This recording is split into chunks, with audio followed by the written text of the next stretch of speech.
Donc Kanban, je vous en ai un peu parlé, c'est en fait un outil du juste à temps dans le Lean, avec un sous-titre qui m'a été soufflé par Claire qui nous a présenté Scrum tout à l'heure, c'est commencer par finir, sous-titre qui illustre assez bien l'objectif du Kanban. C'est-à-dire qu'on commence par terminer une chose avant d'attaquer la suivante, c'est l'objectif principal du Kanban. On passera alternativement au cours de cette présentation sur les principes, pratiques et exemples en faisant quelques allers-retours entre ces trois éléments. Donc, la méthode Kanban, c'est un mot tiré du Lean. À l'origine, Kanban, c'est un carton. C'est un petit carton. C'est la définition du mot japonais. Par extension, c'est aussi le tableau sur lequel on va faire circuler ces cartons, avec une particularité de la méthode Kanban avec un K majuscule, qui est de rajouter au-dessus de chaque colonne représentant des activités, de rajouter un petit nombre qui est une limite du nombre d'éléments de travail qui sont simultanément présents, traités au sein de cette activité-là.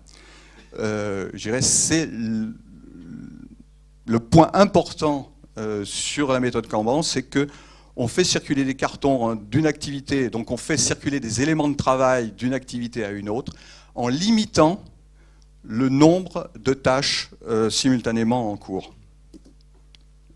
L'objectif, c'est un objectif lui aussi tiré du Lean, c'est de tirer les flux et de limiter le travail en cours.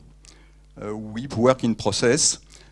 Et là, on retrouve notre élément sous-titre, c'est commencer par finir. C'est-à-dire qu'on attaque un élément de travail que lorsque le précédent a été terminé et est passé à l'étape suivante.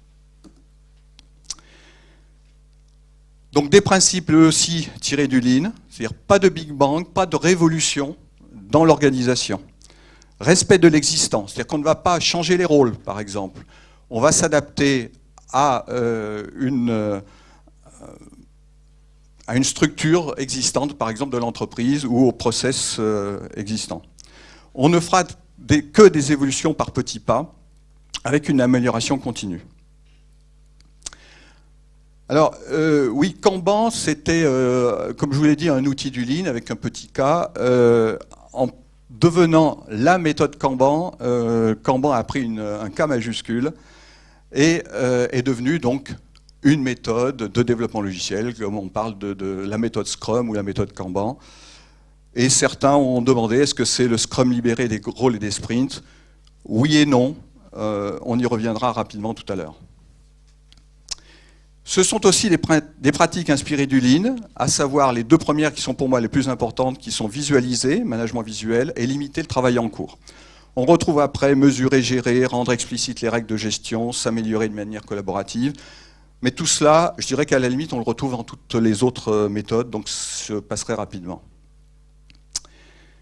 J'ai ici tiré d'un bouquin de Henrik Knieberg un petit exemple qui me permettra d'illustrer le mécanisme Kanban. Ici, j'ai un exemple de Kanban avec quelques colonnes, affaires, sélectionner, développement, déploiement, production.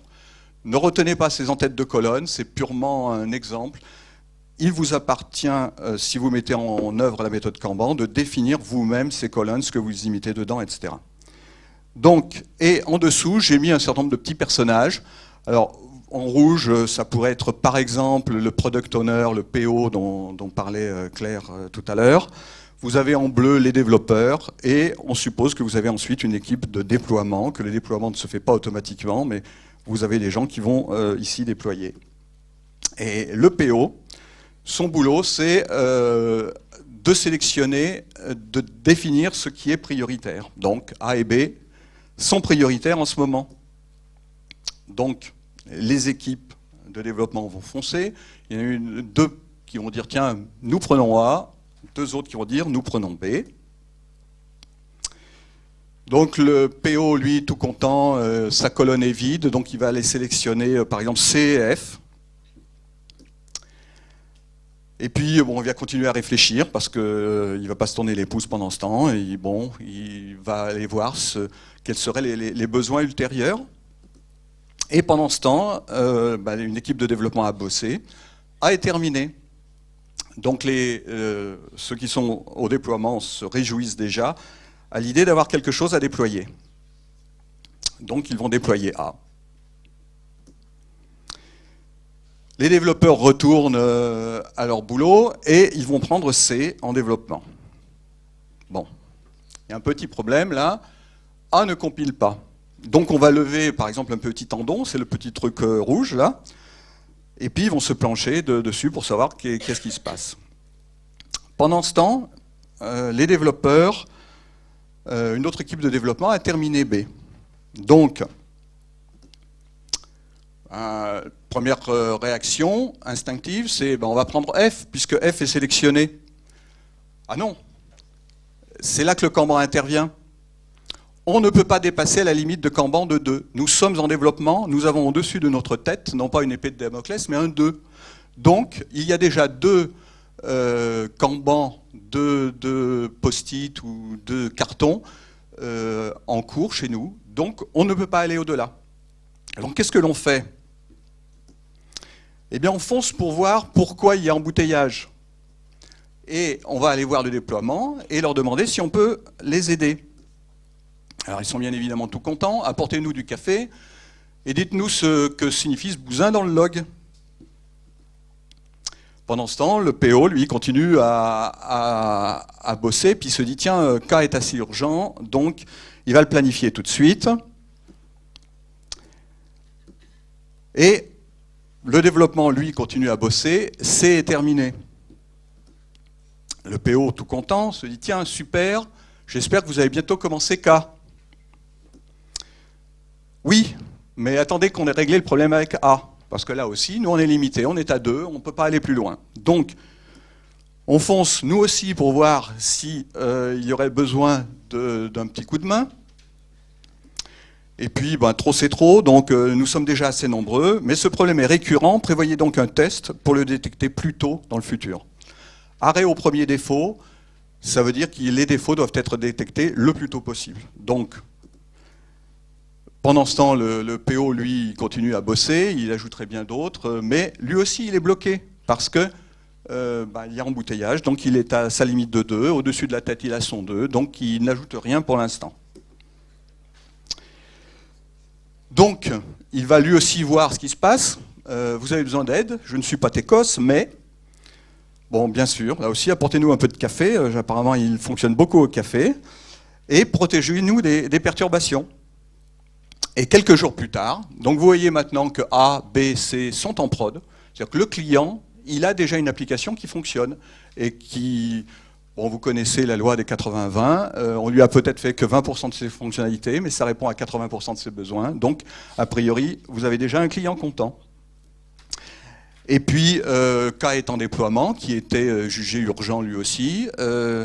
Alors tiens, curieux, il y a 3 cartons en développement. F, G, H, 1 est fini, 2 sont en cours. Et pourquoi? Eh bien, parce que le 2 est passé en 3. C'est une liberté, c'est même une obligation de l'amélioration continue, qui est de, en permanence, vous interroger sur la pertinence des limites que vous avez fixées. Là, on est passé de 2 à 3, la tendance étant plutôt de réduire, l'idée étant qu'il y ait toujours le moins de trafic possible en cours. Parce que moins il y a de choses, plus vous allez terminer vite. Juste pour la petite image, si j'ai le temps, si vous achetez une voiture chez votre concessionnaire préféré, chez un constructeur qui produit une voiture tous les 45 secondes, si votre commercial vous disait « Attendez, vous avez commandé cette voiture, je vous offre un café, je vais la chercher, je vous la ramène dans 45 secondes. » Ce serait quand même fantastique. Bon, malheureusement, même l'industrie automobile, même qui fonctionne en ligne, ne peut pas faire cela. Mais cette caricature vous permet bien de comprendre que ce qu'on appelle le One Piece Flow, si vous arriviez à n'avoir qu'une seule pièce dans votre cycle, eh bien vous seriez extrêmement performant. Donc, on va tendre au One Piece Flow, donc à essayer de réduire en permanence cette limite. Alors là, on a toujours le PO qui s'interroge, E ou P, P sans doute, non, E, D, P, A, bon, il s'arrache les cheveux, même s'il n'en a pas beaucoup ici. Et pendant ce temps, donc vous vous souvenez du bon vieux temps, les nocturnes pour intégrer le bousin, les livraisons en Big Bang. Voilà à quoi on a échappé. Juste 2 petits slides pour vous dire ce qu'est un flux tiré par rapport au flux poussé. C'est quelque chose qui n'est pas forcément instinctif. Ici, donc, vous avez le PO qui a préparé les spécifications. J'ai remanié un peu les en-têtes de tableau. Et puis, eh bien, j'ai produit toutes les spécifications. Je les pousse au développement. Donc les développeurs, ils voient apparaître brusquement 8 tâches. Bon, ils vont pas toutes les faire les 8 en même temps, mais ils vont s'attaquer à l'une. Donc ça veut dire que parmi ces 8-là, il y en a une qui sera prise en priorité. Et pendant ce temps, les 7 autres spécifications, ce sera du stock. C'est-à-dire que quelqu'un aura fait des spécifications qui vont rester en stock pendant, pour certaines, 1 semaine, pour d'autres 3 mois.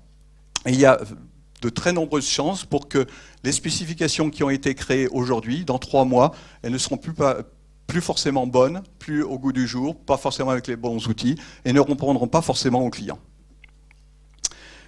Le flux tiré, c'est ce que l'on a vu tout à l'heure, c'est le développement à 2 tâches en cours. Il y en a une qui est terminée. Eh bien, on a besoin d'une nouvelle spécification, donc on va aller chercher la spécification suivante. Ça, c'est le flux tiré. Et l'enseignement du Lean, c'est qu'on est toujours plus efficace en faisant en fait tirer le développement par le client final qui lui peut dire « moi j'ai besoin en urgence de cela ». Et donc on va tirer le flux tout au long de la chaîne. Pour mettre en place un outil de ce type-là, c'est fait? C'est terminé? Bon. Donc l'identification des flux, j'en ai déjà parlé. Les pratiques, je vais passer aussi. Définir les limites, ça je vous en ai parlé, ça fait partie du boulot relativement important. Ça aussi, je pense que c'est, on peut, partie 3, 4 et 5. Voilà 2 ou 3 exemples qui nous avaient été trouvés par Claire, dont celui-là me paraît plus intéressant parce que vous voyez en haut les limites. Rythme et itération, juste un mot pour vous dire que, en fait, on n'a plus la nécessité de faire des itérations fixes comme dans Scrum. On prend un élément de travail et on le mène au bout et on le livre. Donc c'est ce qui permet, par exemple, à Google de faire 50 ou 100 livraisons par jour. Quand quelque chose est terminé, il est mis en service automatiquement. Ce qui n'empêche pas exceptionnellement d'en grouper plusieurs pour faire des livraisons communes, mais en principe, les sprints ont disparu. Il y a quelque chose que l'on garde quand même à intervalles continus, réguliers, c'est la rétrospective. Et pour les rôles, très facile, le slide est blanc, il restera blanc. Le Kanban ne parle pas de rôle. Comme je l'ai dit, il s'adapte à l'organisation préalable. Voilà, donc à nouveau un merci pour les sponsors. Ensuite, je vous libère pour le repas que vous aurez gratuitement grâce aux sponsors. Et profitez-en bien, puisque dans 3 semaines, vous le savez, c'est la fin du monde.